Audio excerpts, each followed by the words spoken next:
Moi, c'est Maxime, j'ai 27 ans, je suis compositeur à l'image, donc je fais des musiques pour des films, des pubs, des documentaires, tout ce qui a besoin de musique originale. Donc ça fait 1 an et demi que j'ai quitté l'ESIS, enfin, que j'ai fini mes études à l'ESIS, et j'étais en master scénario-réalisation.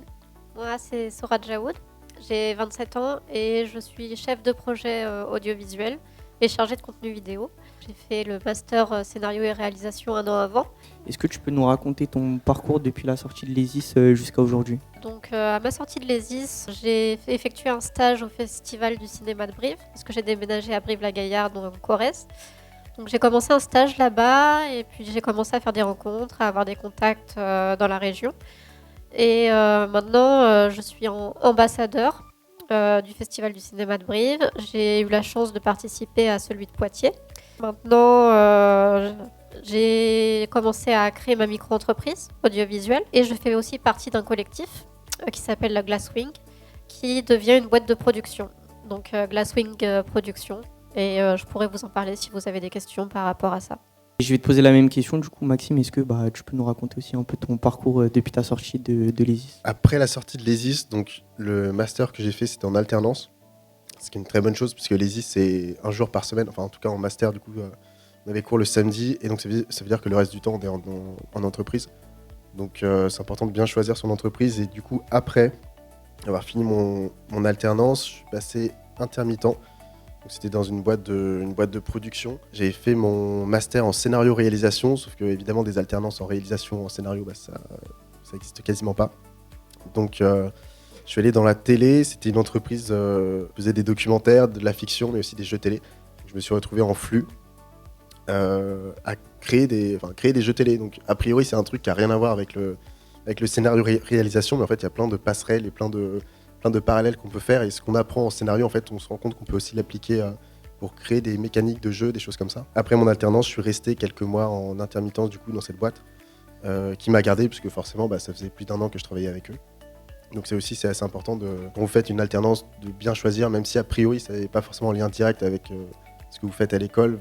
Tant que c'est dans l'audiovisuel, en vrai il y a toujours des liens à faire, il y a toujours des parallèles. Et puis ensuite, au bout de quelques mois, je me suis lancé en musique à l'image, parce que c'est un truc que je fais depuis très très longtemps. Mais jamais à temps plein. Et justement, là, j'avais un peu fait le tour de ce qui se passait à la télé dans cette boîte-là. Et donc, je me suis lancé à mon compte, là aussi. Et justement, est-ce que tu peux nous expliquer comment est-ce que tu as trouvé ton alternance? Parce qu'on sait que c'est quelque chose qui peut être assez stressant quand on est étudiant, qu'on n'a pas beaucoup d'expérience. Et comment est-ce que tu as vécu justement ton alternance? Est-ce que tu avais quand même pas mal de responsabilités, ou au contraire tu étais plus là à faire les petites tâches ingrates qu'on évite de donner aux gens plus importants dans l'entreprise? Globalement, ça s'est bien passé. Puis c'est un environnement où on sait qu'on est apprenti, donc on peut se permettre de tenter des choses, de faire des erreurs. Tout ça, c'était quand même assez encourageant. Enfin, dans la première société, c'était ça. Et puis dans la deuxième, j'étais assez surpris, puisque du coup, je travaillais avec des producteurs de télévision qui produisent des choses. Alors je sais que personne, surtout notre génération, on regarde pas du tout la télé, mais des émissions assez connues, tout ça, des producteurs qui ont vraiment une expérience. Et je me suis retrouvé à des réunions avec des gens vraiment, vraiment importants, et j'avais l'impression que mon opinion comptait, et que quand même je pouvais apporter quelque chose à la conversation. Et toi, Sora, est-ce que tu peux nous raconter aussi l'expérience que tu as vécue en tant qu'alternante également? La première, c'était une entreprise où j'étais chargée de contenu vidéo.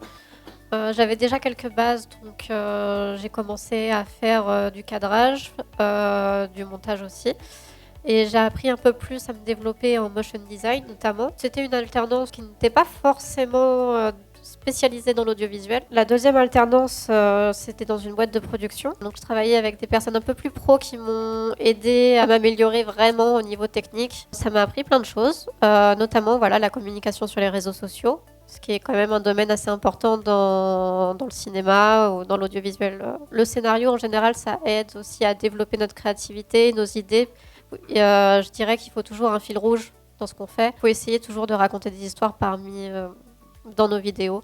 Et c'est super important. Donc, c'est aussi ce que nous a appris le master scénario et réalisation.